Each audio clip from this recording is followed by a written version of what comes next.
פה מגיע להם ביטול, המקצה החזק, במסלול יפה, תומר אהרון למכבי, והאתגר לבוכות, ואחד, וגדי למכבי חיפה, ובשתיים, לוי תומר יוסף למכבי חיפה, בשלוש, אייכלר דניאל למכבי קריית ביאליק, ובארבע, רפאל סמירנוב בהפועל בית שמש, במסלול חמש, ילביצקי, הנמצא הפועל ירושלים, שלא נמצא פה כנראה שהוא חולה, במסלול שש, עיני ואלון בהפועל בת ים, בשבע מותקתי אותו בהפועל בית שמש, בשמונה צוק איתו במכבי שוהם, ובתשע ים פחד בהפועל בת ים.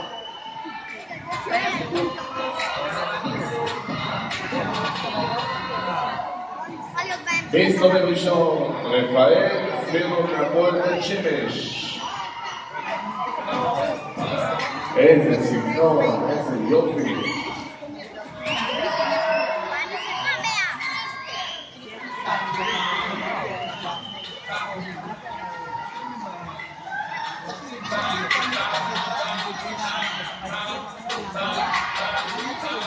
מסתובב ראשון, רפאל סמירנוב מהפועל בית שמש, שביעייה בחזרה, אייכלר דניאל במכבי קריית ביאליק.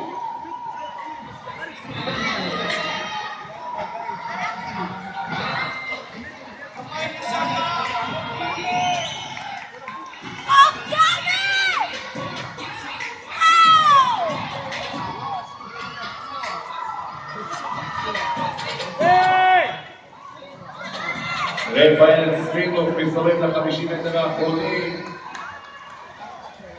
האם דניאל אייכלר מצמצם עליו?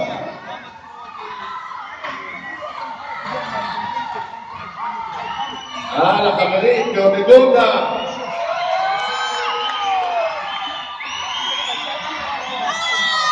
אוי, מה תעזור פה? אייכלר דניאל, סמירנוב רפאל.